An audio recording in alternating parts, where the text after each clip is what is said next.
Ya. Bismillahirrahmanirrahim. Assalamualaikum warahmatullahi wabarakatuh. Waalaikumsalam warahmatullahi wabarakatuh. Selamat malam, salam sejahtera untuk kita semua. Alhamdulillah, malam hari ini kita bertemu kembali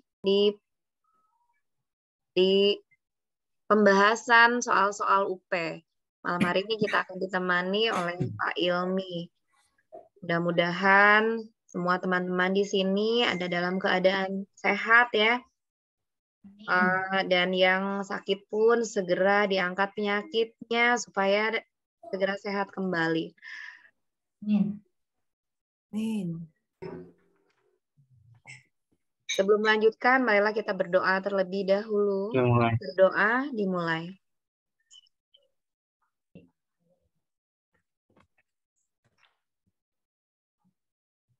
Berdoa dicukupkan. Terima kasih Pak Ilmi, silakan untuk lakukan pembahasan ya. Iya. Baik, terima kasih Bu Susi. Assalamualaikum warahmatullahi wabarakatuh. Waalaikumsalam. Selamat malam Bapak Ibu. Bapak Ibu semuanya tetap dalam keadaan sehat, dimudahkan segala urusannya, dan tentunya memiliki cita-cita. Yaitu apa cita-citanya? Lulus Pak. Bisa lulus. Nah, itu cita-cita itu harus ditanamkan. Kalau tidak ditanamkan ya segera bangun cita-cita, bangun impian, kemudian mari kita wujudkan bersama-sama ya. Tentunya apa? Kalau punya cita-cita tapi tidak berusaha, artinya cita-cita dan impiannya itu adalah bohong belaka ya. Jadi mari kita wujudkan, mudah-mudahan dengan kita mewujudkan seperti sekarang ini, kita belajar seperti sekarang ini, ya Tuhan akan memberikan kemudahan pada kita semuanya untuk menggapai impian kita yaitu lulus ya. Terus kalau sudah lulus gimana Pak? Kalau sudah lulus otomatis nanti untuk tunjangan dan yang lainnya akan mengikuti, kan begitu ya. Jadi malam hari ini mari kita niatkan untuk fokus mengupgrade ilmu kita ya.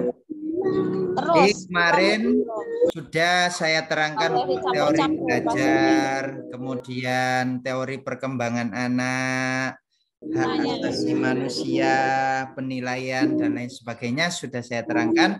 Pada malam hari ini sudah pernah saya bahas, cuman ada tambahan soal-soalnya ya. Yang pernah ikut saya pernah bahas ini ya. Nah, oke, baik. Sudah terlihat Bapak Ibu? Pak, belum. Sudah Pak. Sudah ya? Oke. Sudah Pak. Nah, sudah terlihat ya. Oke, baik. Ini sudah pernah kita bahas yang pernah ikut saya ya. Namun kalau dibahas lagi. Pak, maaf Pak, itu ada suara yang bocor ya. Jadi nggak jelas suara Bapak. Coba di...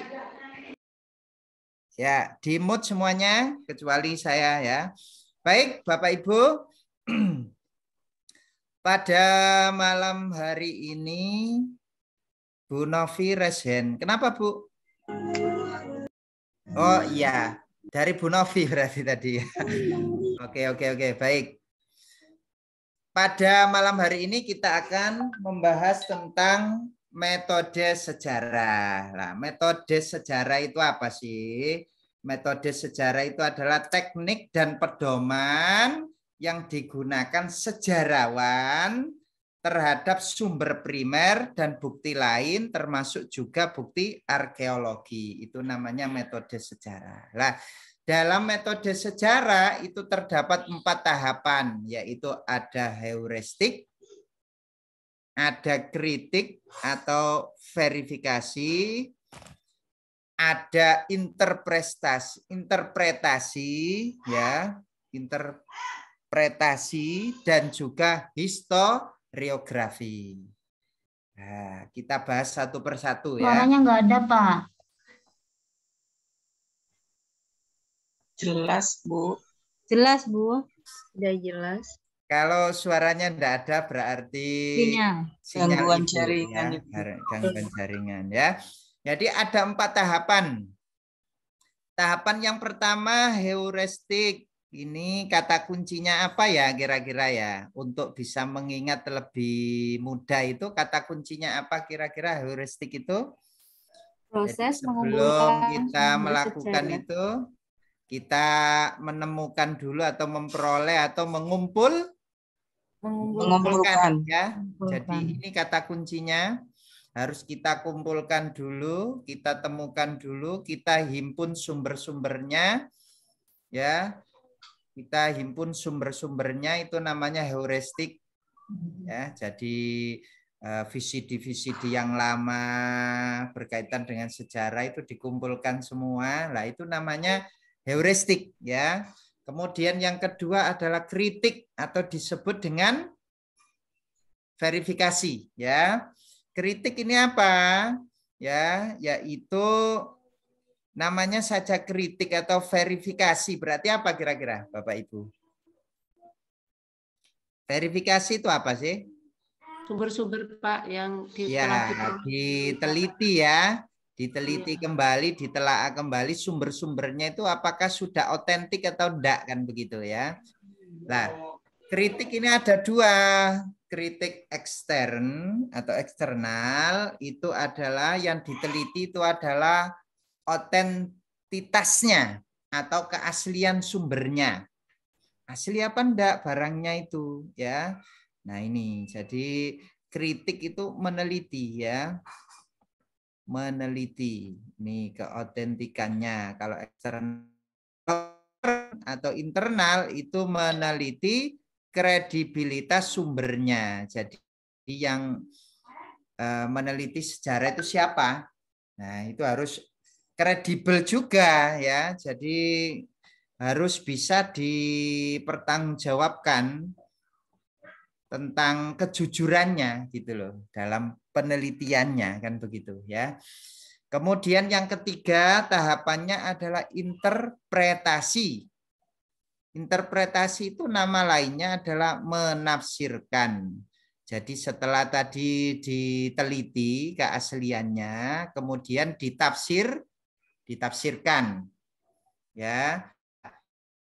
Penafsiran ini ada 2, yaitu ada analisis, yaitu menguraikan, diuraikan tadi. Bukti-bukti sejarahnya itu diuraikan. Kemudian ada sintesis, itu disatukan. Jadi ada diuraikan, ada disatukan. Ini namanya interpretasi. Kemudian yang keempat adalah historiografi. Historiografi atau penulisan sejarah atau membangun ulang ya.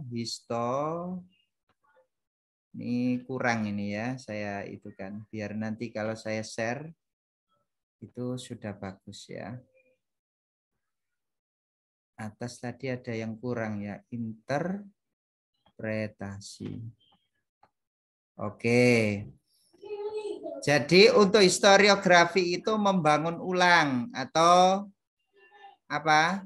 Sudah terjadi penulisan ya. Jadi setelah ditemukan, apa ditemukan tadi? Heuristik, kita menemukan ya, mengumpulkan, menghimpun itu namanya heuristik, kemudian dikritik itu diverifikasi. Yang diverifikasi apa? Yaitu keaslian sumbernya dan juga kredibilitas sumbernya. Kalau yang dikritik itu atau yang diverifikasi itu keaslian sumber berarti dia kritik ekstern. Kalau yang kredibilitas sumbernya itu namanya kritik intern. Kalau menafsirkan itu sama dengan interpretasi ya. Ada 2 yaitu analisis dan sintesis. Analisis itu menguraikan, sintesis itu menyatukan. Kemudian historiografi ini sudah membangun ulang. Jadi mengimajinasi yang dulu Oh, itu dulu letaknya di sini, ini letaknya di sini, ini letaknya di sini. Seperti itu ya. Namanya membangun ulang. Mereka ulang yang dulu sudah pernah terjadi. Nah, itu direka ulang. Ini namanya historiografi. Nah, baik, kita lanjut ke soal. Kalau dulu saya pernah memberikan soal, sekarang ini soalnya ada kurang lebih ada 15-an lebih ya. Silakan. Bu Susi, dipilih salah satu untuk membaca soal.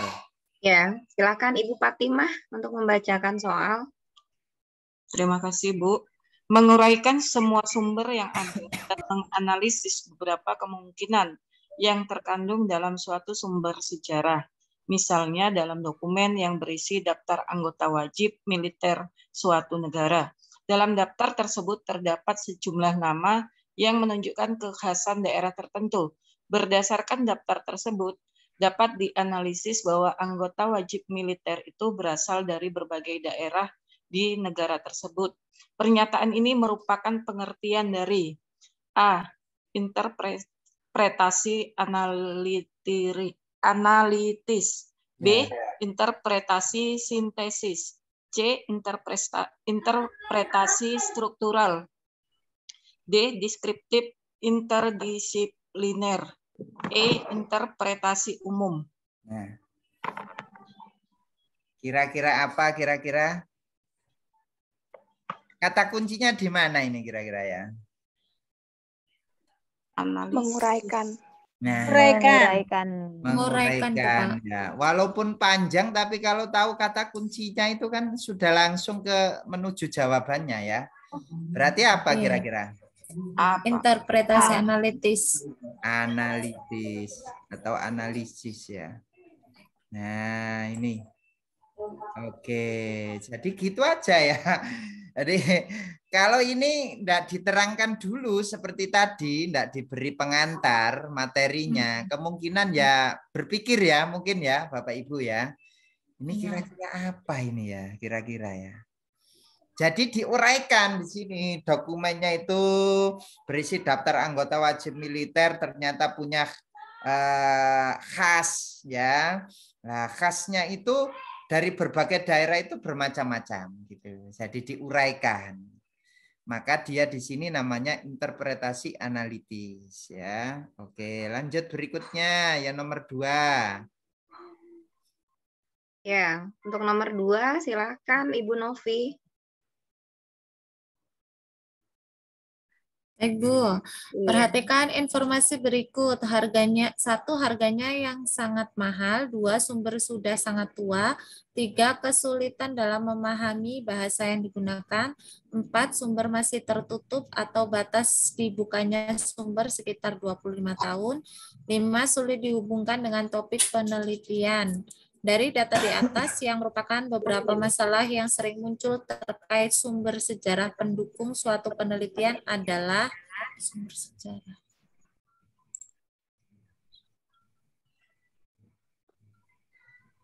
Bu Novi ini biasanya bisa ini Bu Novi.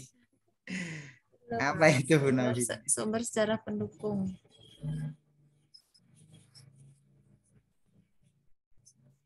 Sumber sudah sangat tua. Masalah yang sering muncul. Oh, masalah yang sering muncul. Masalah itu kan kata kuncinya kan masalah yang sering muncul kan ya? Itu gimana kira-kira yang sering? Kesulitan berarti masalah sulit ya? Kesulitan. Harga mahal itu Pak, harga mahal. Nomor 3 itu loh, sulit. Kira-kira yang mana ya? Sulit. Sulit ini Kesulitan. masuk ya? Kesulitan. Iya, seperti kan Sumber masih tertutup. Sejarah misalkan Sumber ya masih tertutup. Ya. pakai bahasa Jawa kuno, pakai bahasa Jawa Kawi, itu kan bingung itu kan yang neliti ya. Nah, Iya, Pak. seperti itu. Itu nih masalah yang sering muncul ini, ya. Masalah yang sering muncul. Apalagi kira-kira? Sumbernya masih tertutup misalnya. 2 dong. Batas. Setiap pilihan ada angka 2-nya. Sumbernya masih tertutup. Pak. Ya. 2, 3, 4. Ya. Sumber sudah sangat tua, Pak. Betul. Yang sudah sangat tua, ini yang sering muncul. Sudah sangat tua, jadi kadang sudah lapuk Susah. ya. susah. Nah, ini yang sering muncul. Seperti terpendam, tertimbun lama di bawah tanah, kemudian sangat tua, kan itu kan sering terjadi itu ya. Berarti jawabannya apa kira-kira? C. Yang C ya? Ya. Nah, seperti itu. Kadang memang pertanyaannya membingungkan, tapi kalau sudah tahu kata kuncinya, oh masalah yang sering muncul ya. Nah, harganya sangat mahal ini ya memang benda kuno sangat mahal, tapi di situ enggak terkait gitu ya, enggak terkait ya. Kemudian sulit dihubungkan dengan topik penelitian ya enggak juga ya. Jadi yang sering dialami itu sumber sudah sangat tua, kesulitan dalam memahami bahasa yang digunakan karena bahasanya bahasa zaman dulu kadang ya. Kemudian sumbernya masih tertutup ya. Oke.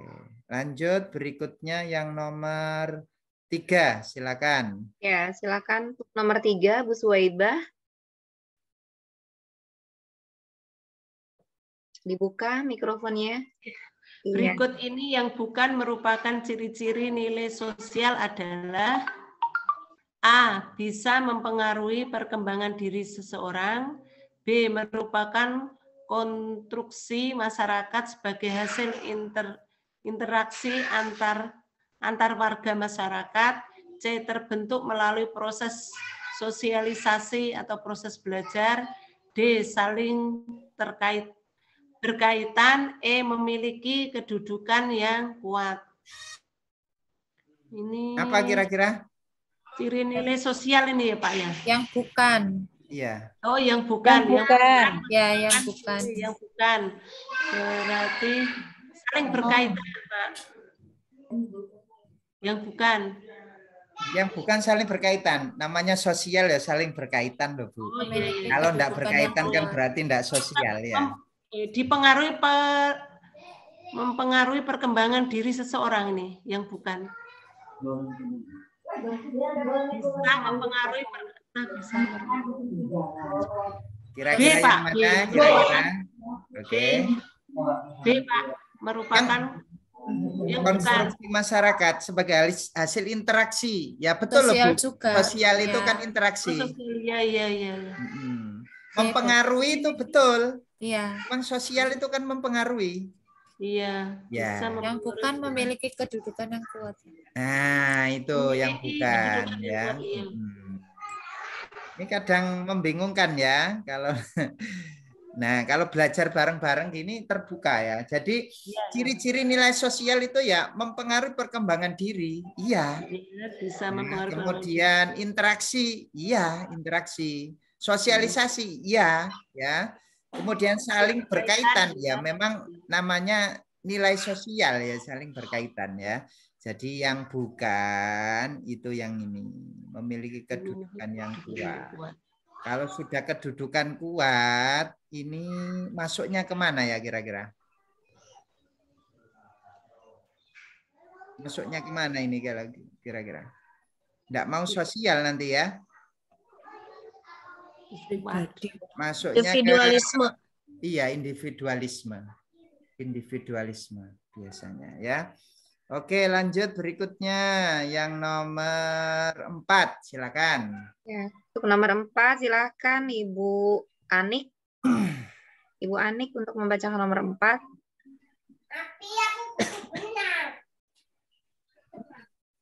Ada Ibu Anik? Ada Bu. Iya, hadir. Silakan Bu Anik.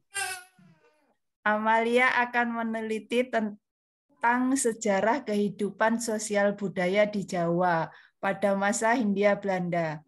Amelia pergi ke Perpustakaan Nasional Republik Indonesia di dalam mencari sumber primer dan sumber sekunder yang mendukung penelitiannya dalam judul sejarah singkat kehidupan sosial pada masa Hindia Belanda. Ia mendapatkan banyak sumber seperti sumber primer yang berjudul History of Java yang ditulis oleh Thomas Stanford Raffles dan kemudian mendapatkan buku tentang sejarah Hindia Belanda.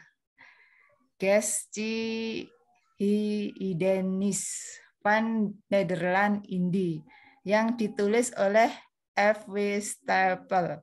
Tahapan di atas termasuk dalam tahapan penelitian: A. Interpretasi, B. Historiografi, C. Kritik ekstern, D. Kritik intern, E. Heuristik. Heuristik. Heuristik, Pak. Heuristik. Dari mana Iya. kok tahu, Bu? Historiografi. Dia Kan mengumpulkan sejarah-sejarah. dari buku sejarah. Mengumpulkan banyak-banyak itu loh, Pak, data-data sejarah. Iya.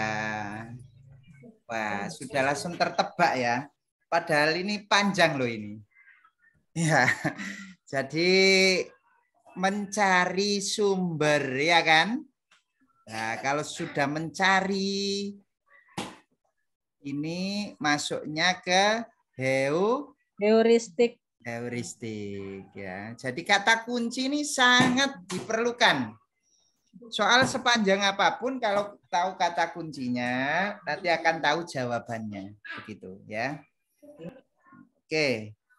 Ada yang ditanyakan sampai sini? Lanjut ya. Masih bisa dipahami ya. Nah, oke, lanjut berikutnya. Oh, ini sudah pernah ini. Sudah pernah ini. Oke, ayo lanjut. Silakan. Silakan. Bu Sri Mahmudah, silakan. Sejak tahun 2017 di Desa Trowulan banyak dibangun rumah-rumah bergaya Majapaitan. Rumah Majapaitan ini dibangun dengan memperhatikan temuan-temuan arkeologis yang tersebar di situs seragam. Di sana terdapat sisa-sisa bangunan berupa lantai, halaman, dinding, bata, gentong, pecahan gerabah, sumur, serta saluran drainase. Dalam tahapan ini disebut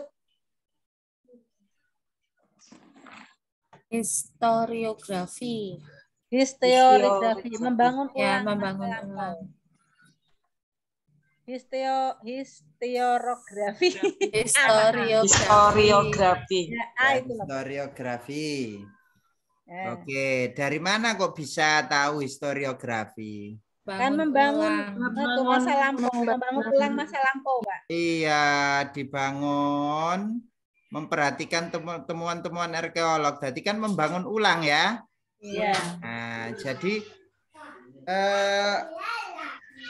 diciptakan kembali gitu loh, dibangun kembali rumah-rumah yang bergaya Majapaitan. Kan sudah punah kan ya. Kemudian diteliti, setelah diteliti dibangun kembali. Maka ini namanya historiografi. Ya. Oke, lanjut berikutnya. Nomor 6, silahkan. Bu Nurita. Nurita ya? Iya, Bu. Iya. Silakan, Bu. Informasi mengenai sejarah perjuangan bangsa Indonesia melawan penjajah Belanda didapatkan melalui surat kabar, rekaman radio, foto, serta hasil wawancara atau sumber primer bersama para narasumber. Dalam metode sejarah, pengumpulan informasi termasuk ke dalam metode heuristik.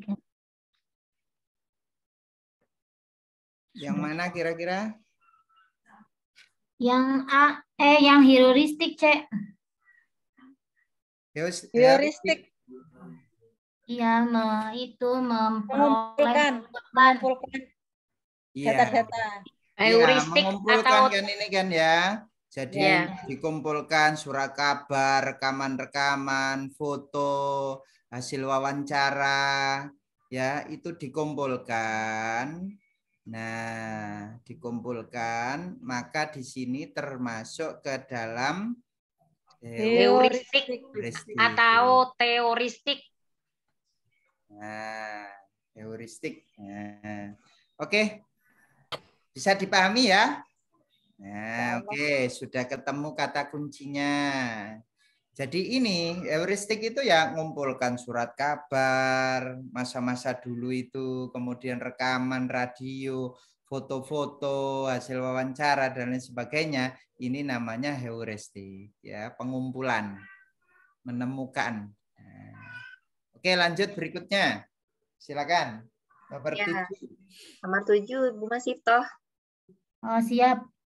Historiografi merupakan suatu bentuk publikasi, baik itu dalam bentuk lisan maupun juga tulisan. Tadi lisan maupun tulisan mengenai peristiwa kejadian atau kombinasi peristiwa-peristiwa di masa lampau. Pendapat ini dikemukakan oleh, tadi siapa ya? Lois, lupa lagi nih tadi. Peristiwa kejadian itu. Iya, dikemukakan oleh siapa kira-kira ini ya? Nggak bisa ditebak seperti ini ya. Itu peristiwa kejadian. Lois Ketlak ya. Pak. Iya, Lois. betul sekali. Lois tadi kan ya? Iya. Lois ya. Kayaknya tadi di atas ada ya tadi ya? Kayaknya ada, Pak. Ada tadi di atas. Ada, cuman lupa, Pak. Mana tadi ya? Tadi di pembahasan itu materi ke atas. Oh, apa, Mas? Ya, jadi ini ya. Historiografi merupakan suatu bentuk publikasi baik itu dalam bentuk lisan maupun juga tulisan mengenai peristiwa kejadian kombinasi peristiwa di masa lampau. Pendapat ini dikemukakan oleh Louis Gottschalk ya. Oke, lanjut berikutnya. Ini adalah super semar ini ya. Nah, ini termasuk apa gini nih kalau seperti ini?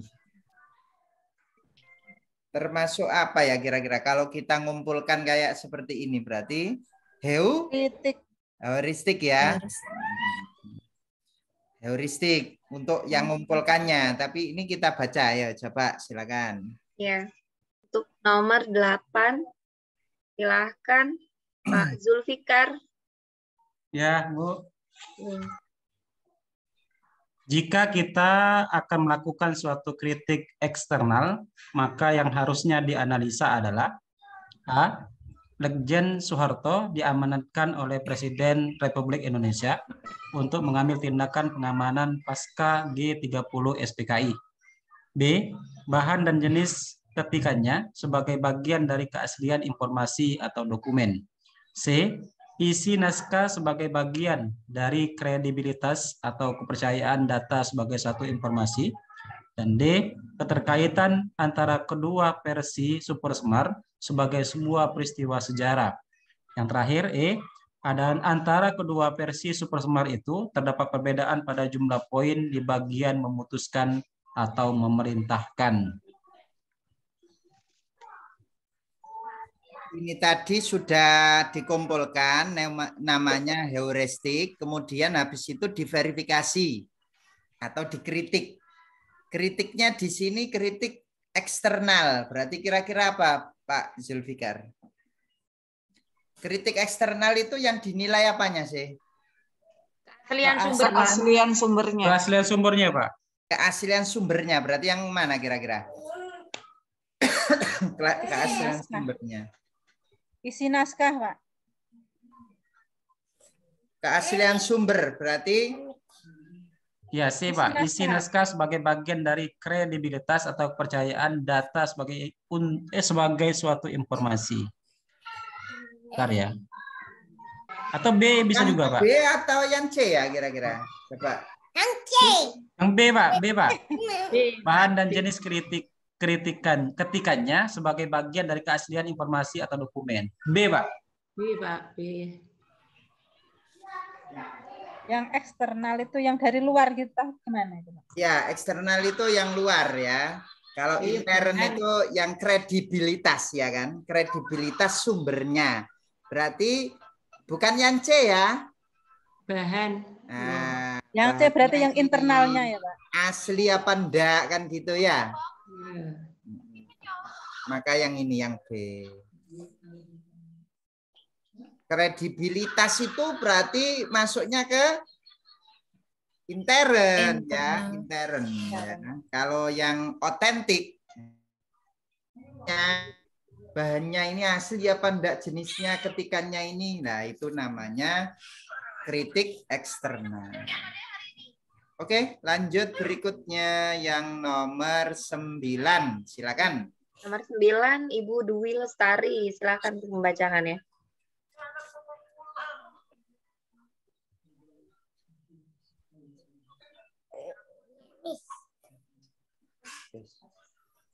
Oke, silakan Bu. Ibu Dwi silakan.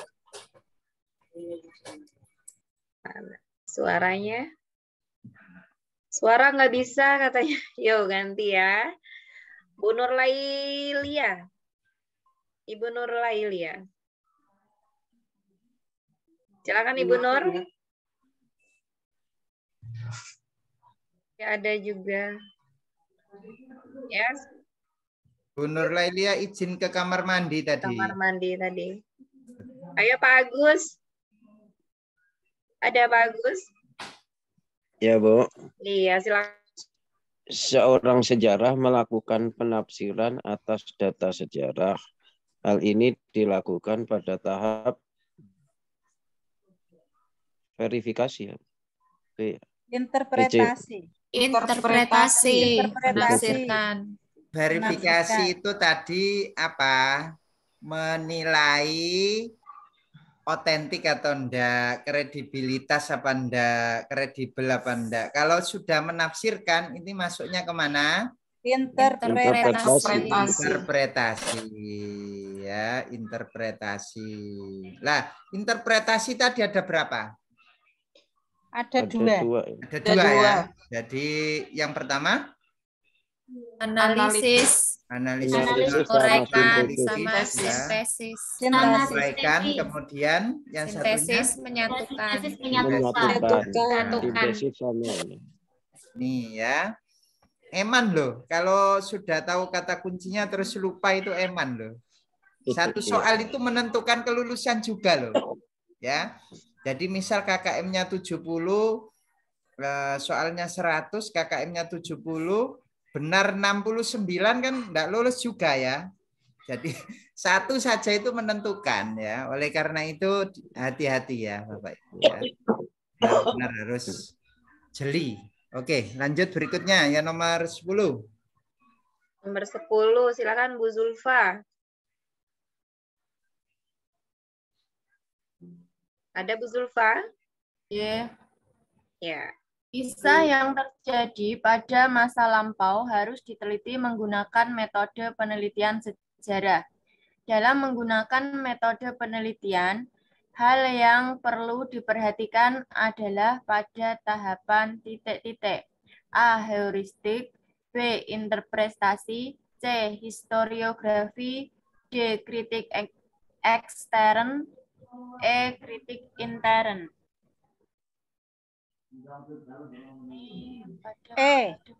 Kritik intern. Yang perlu diperhatikan. Historiografi. Penelitiannya, Pak. Historiografi itu masih mengumpulkan.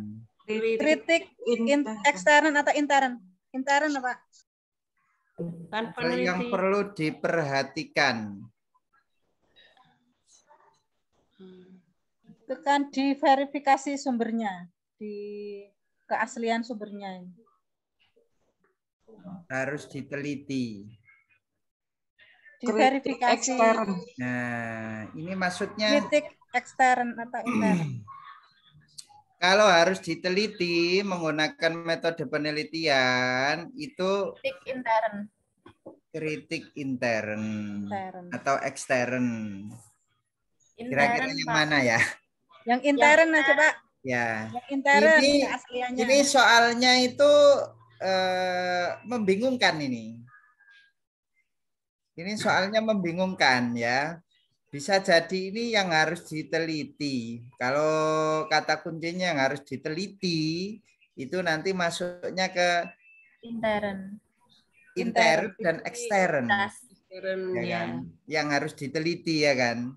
Iya. Nah, kalau hal yang perlu diperhatikan itu ketika melakukan penelitian, itu yang perlu diperhatikan itu adalah pas waktu tengah-tengahnya itu. Pas waktu tengah-tengahnya itu. Jadi setelah melakukan kritik. Kalau setelah berarti X, Pak. Eksternnya. Setelah melakukan kritik, jadi yang perlu diperhatikan itu adalah interpretasinya itu, Pak. Iya. Interpretasinya itu yang perlu diperhatikan. Dalam menafsirkan itu loh yang perlu diperhatikan. Nah ini jawabannya. Enggak malah kritiknya ya Pak ya, enggak kritik yang internnya ya. Kalau dijawab kritik ada dua di situ. Enggak mungkin. Ya, jadi keduanya itu harus diteliti kan, ekstern internnya. Nah itu di situ sudah ada jawabannya dua, enggak mungkin di situ berarti. Jawabannya enggak mungkin di situ. Maka yang perlu dan sangat harus diperhatikan yaitu ketika menafsirkan. Iya, ketika menafsirkan. Kalau hanya nyampe sini yang harus diteliti, ini masuknya ke sini ya. Ini dua ini jawabannya. Tapi situ hal yang perlu diperhatikan. Dalam tahapan meneliti tadi, itu yang perlu diperhatikan adalah ketika menafsirkan. Salah tafsir, salah ya Pak ya. Ini kan enggak mungkin kita jawab ini kan. Ekstern, intern, dua-duanya betul ya. Sedangkan dua-duanya berkumpul di situ. Enggak mungkin itu jawabannya. Begitu ya. Kalau sudah mengalami kebingungan, terus di situ kok ada dua jawaban. Berarti ya enggak mungkin itu gitu loh jawabannya ya. Seperti ya tak pilih yang intern apa? Dipilih intern. Kalau di soal itu yang harus diteliti otentitasnya. Nah, keasliannya, maka ekstern. Kalau yang kredibilitasnya yang diteliti, maka intern. Ya. Nah. Oke, lanjut berikutnya. Nomor 11. Nomor 11, silakan Bu Cahyani.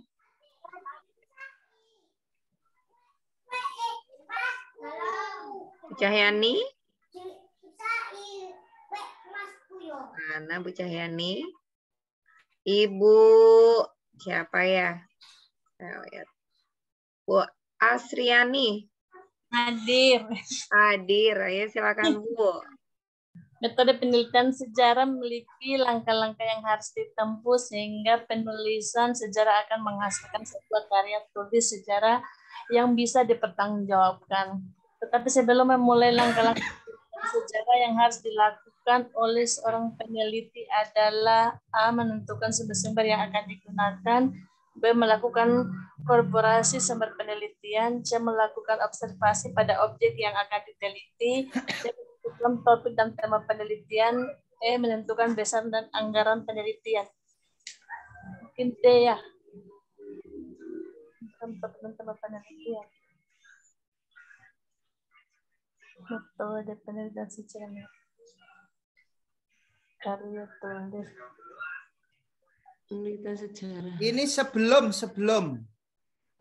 menemukan sumber itu, Pak. Menemukan sumber. Sebelum ke metodenya, sebelum menentukan topik, Pak.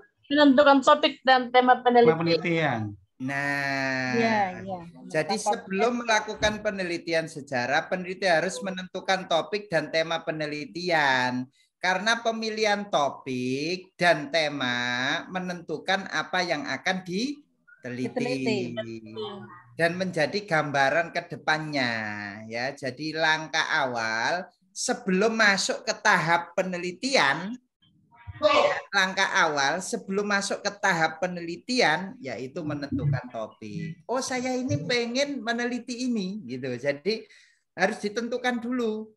Ya, enggak ujuk-ujuk langsung kita cari Cari rekaman sumber. masa lalu, cari guci-guci yang lama. Nggak ujuk-ujuk begitu ya. Jadi harus ditentukan dulu topik dan tema penelitiannya. Baru nanti masuk ke tahap penelitian. Penelitian atau metodenya. Nah, begitu ya. Oke. Seperti itu.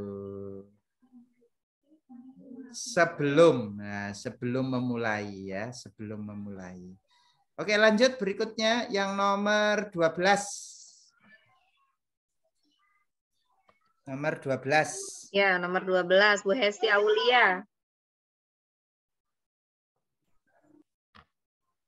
Ada Bu Hesti Aulia atau Bu Masyitoh lagi? Oh, boleh Bu, siap. Seorang guru kelas 4 yang akan mengajar subtema bangsa pada budaya bangsaku menuliskan kompetensi dapat bersyukur kepada Tuhan dan menyadari kewajiban dan hak sebagai makhluk Tuhan di tengah kebersamaan dengan lingkungan. Ia ingin menunjukkan berbagai keunikan dari rangkaian kegiatan ritual adat berbagai daerah. Bahan ajar yang sesuai adalah A. Gambar tentang Ngaben, B. Foto pembuatan ukiran suku Asmat, C. Masalah kontekstual di sekitar siswa, D. Kasus nyata yang terjadi pada teman sekelas, E. Ritual perkawinan berbagai daerah melalui video. Di sini saya jawab E. Budaya bangsa, bersyukur kepada Tuhan. Pak. Ritual. Ritual perkawinan. Ya, sudah pernah. Berbagai daerah ya. Nah, bukan hanya satu daerah. Jadi di sini. Ya, ritual perkawinan. Ya, oke. Lanjut berikutnya. Kalau sudah pernah ini langsung ketebak ya. Iya. Sepertinya ini belum pernah ini. Ini belum pernah ini. Ayo. Silakan. Silakan.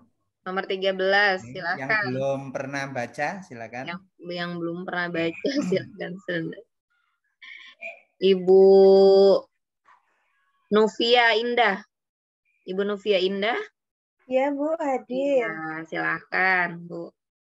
Pada saat ini, para guru sadar bahwa memiliki skill dibanding teknologi informasi dan multimedia telah memungkinkan wujud pembelajaran yang efektif dan menyenangkan. Karena itu, para guru saat ini banyak yang menguasai teknologi informasi dan multimedia untuk melakukan pembelajaran dan mencari bahan ajar.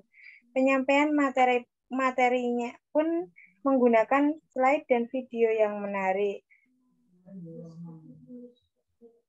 Bahkan dapat melakukan evaluasi menggunakan platform yang tersedia di internet. Guru untuk bisa menguasai teknologi informasi dan multimedia termasuk dalam tindakan A. Rasional berorientasi nilai, B.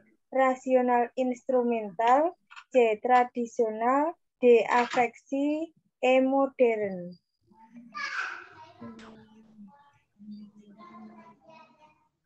Rasional bernilai orientasi nilai itu apa ya? Rasional berorientasi nilai. A.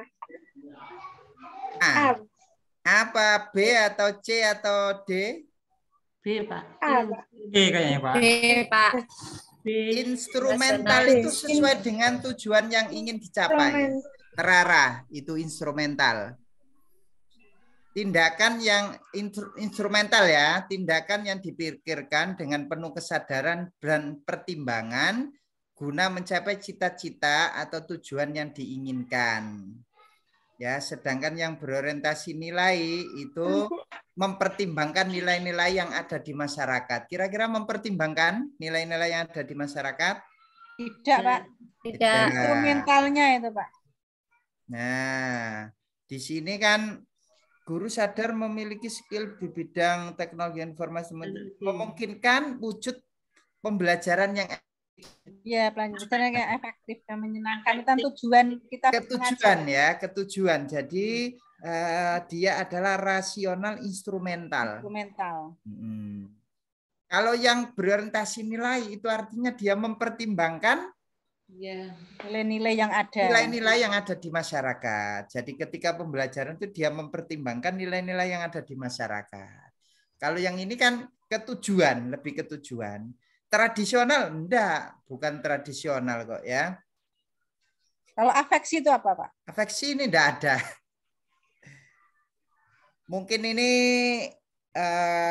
afektif mungkin ya, sikap mungkin ya. Modern bisa jadi ya.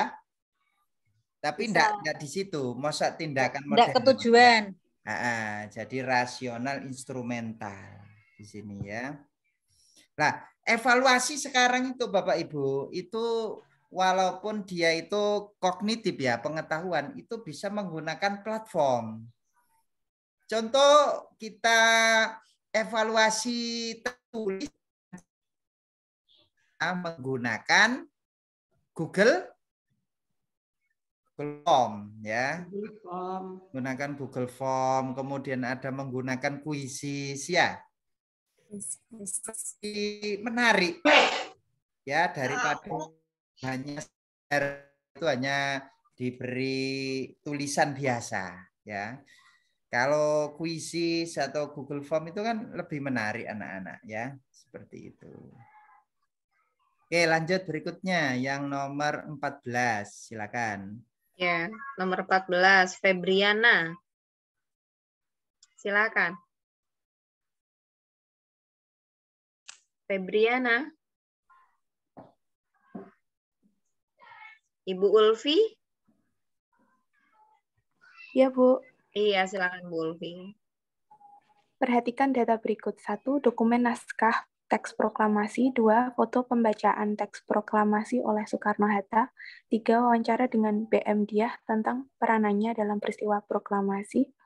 4. Koran Merdeka yang memberitakan tentang peristiwa proklamasi 17 Agustus 1945. 5. Buku sejarah karangan Marwati Jonet Pusponegoro jilid 6. Dari data di atas yang termasuk sumber sejarah primer adalah dokumen. Yang mana ya? Primer itu kan bukti-bukti kan ya?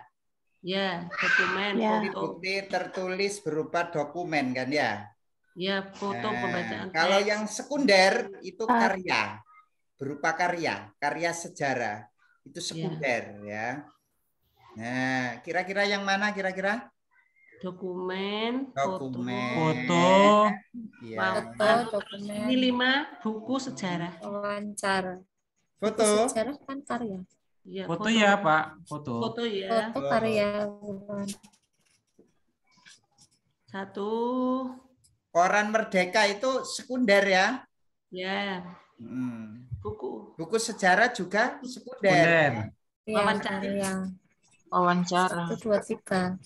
Wawancara ya? Sekunder karena karya. Wawancara. 1, 2, 3. Ya. 1, 2, 3.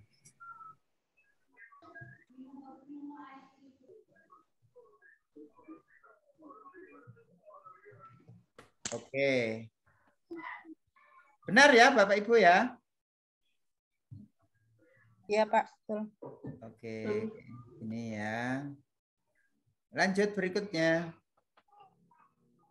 Ya. Nah, inilah. Jadi sekunder itu kan ensiklopedi, penelitian. Nah, itu sekunder itu. Kalau primer ini kira-kira apa ya kira-kira? Nomor 15, Ibu Vina aja. Vina silakan. Ya, Bu. Contoh jenis sumber data yang sesuai untuk mengisi tanda tanya adalah A. Kesaksian Soekarni tentang peristiwa penculikan Soekarno-Hatta ke Rengas Dengklok. B. Isi slide pada PPT yang dijelaskan oleh dosen pada mahasiswa. C. Tayangan film tentang kehidupan manusia purba di musim Sangiran.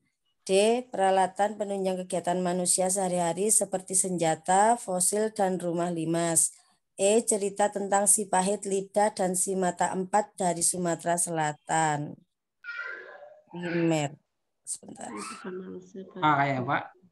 A. Kesaksian itu Pak. Kan Isi termasuk wawancara. B itu Iya, sekunder. betul sekali ya. Isi slide yang diterangkan dosen ini sekunder. Tayangan film itu termasuk sekunder. Lisan. Peralatan penunjang kegiatan manusia seperti senjata fosil dan rumah limas. Peralatan penunjang kegiatan manusia. Sekunder. Ini sekunder. Peralatan. Sekunder ya. Peralatan. Nah, tentang si pahit sekunder, maka yang cocok adalah ini ya. Primer, ya. Saksian. Saksian. Oke. Oh, masih ada lagi ya. Luar biasa. Ayo lanjut. Ya, Ibu Ruli Wijaya. Ibu Ruli. Ya, Ibu. Iya. Tujuan seorang peneliti sejarah melakukan sebuah verifikasi atau kritik sumber adalah A. Agar penulisan sejarah berada pada realnya tanpa pengaruh kepentingan yang tidak berkaitan dengan keilmuan. B. Memberikan penafsiran pada suatu data sejarah sehingga menjadi satu rangkaian cerita sejarah yang objektif. C. Untuk memilah dan memilih mana data yang mendukung dan mana data yang tidak diperlukan. D. Untuk mendapatkan sumber-sumber penelitian yang relevan. E. Menguji keaslian dan keabsahan data sebuah sumber sejarah agar mendapatkan data yang mendekati kebenaran. Mana ya Pak ini? Keaslian. Verifikasi itu apa sih? Meneliti kan? Meneliti ya, memverifikasi. Memverifikasi. Menguji Yang diteliti Pak. apa? Kayaknya Pak. Mencari keaslian. Ya, sumber. keasliannya dan kredibilitasnya. Maka yang Ya. mana kira-kira? E. Menguji keaslian dan keabsahan. Iya, ini tujuannya ya. Oke, kalau memberikan penafsiran ini sudah interpretasi. Ya. Oke, lanjut berikutnya yang nomor 17. Ya, 17. Ibu Nur Lailia. Silakan Ibu Nur Lailia. Tidak ada. Ibu siapa ya? Nih. Saya aja, Bu. Iya, sok. Enggak. Silakan. Seorang sejarawan menguji kesesuaian tanggal pembuatan dokumen dengan isi dokumen.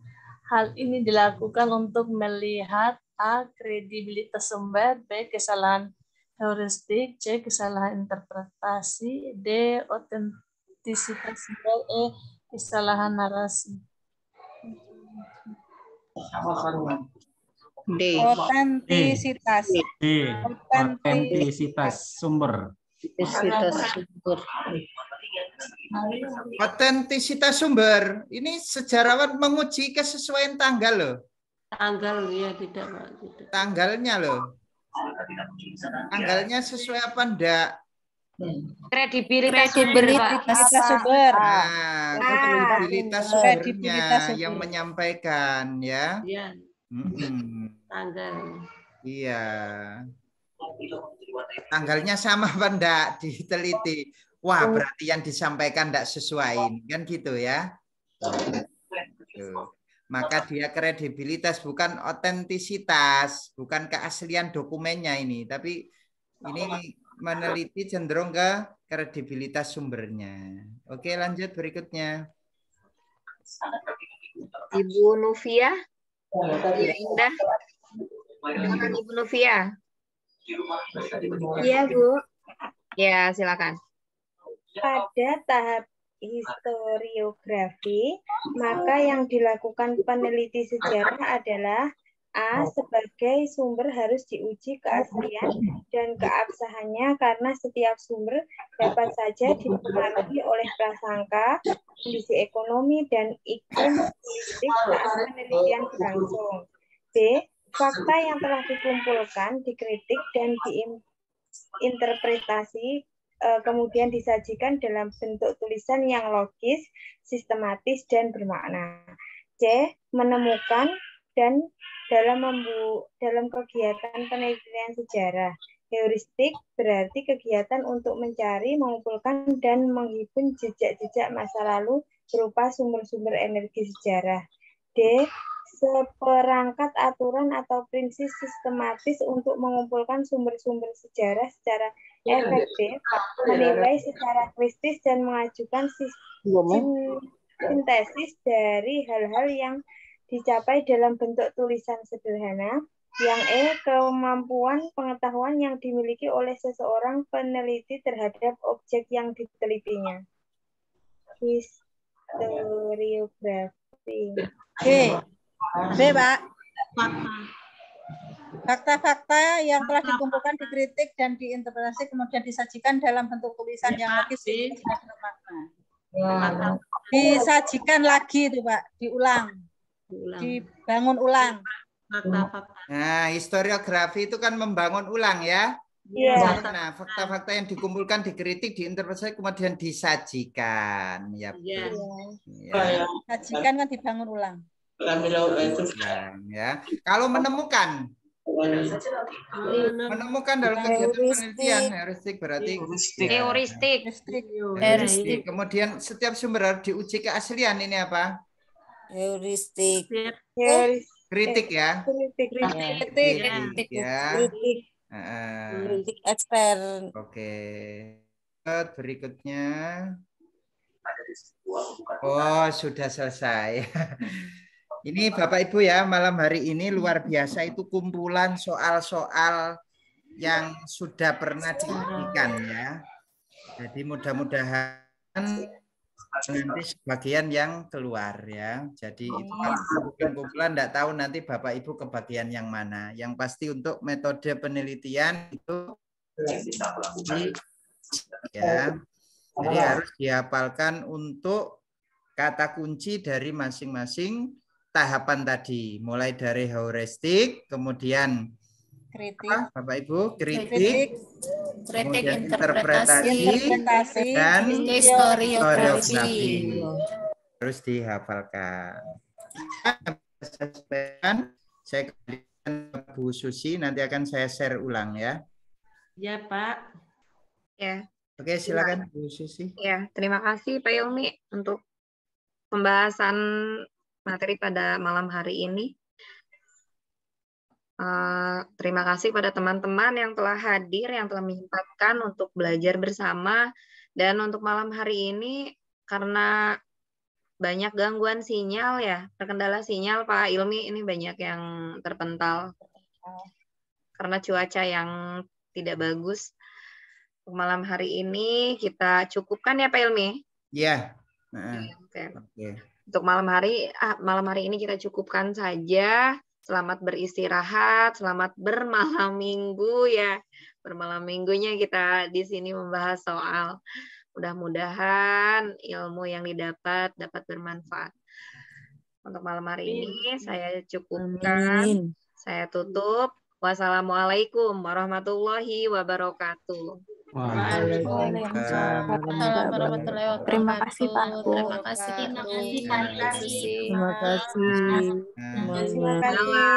Selamat beristirahat. Terima kasih Bu Susi Pak ini. Selamat beristirahat. Terima kasih banyak Ibu Susi. Bu Susi. Ya. Bisa minta share materi yang pertama sama ketiga enggak Bu ya? Kita ketinggalan Bu. Oh iya, Pak Zulfikar ya. Ke grup aja Bu ya? Iya ya. Di grup masalahnya ada rekaman aja, tidak ada materinya. Tidak ada materinya. Iya Bu. Iya. Ya. Materinya sedikit Bu, hanya rekaman itu. Iya. Ya ditunggu Bu ya, makasih Bu ya. Iya Pak Zulfikar. Pak Ilmi, makasih Pak Ilmi. Oke, sama-sama Pak. Ya, izin Bu ya, Pak. Iya. Izin Pak, izin Bu Susi. Iya. Selamat malam, selamat beristirahat ya. Pak Ilmi, makasih. Sama-sama.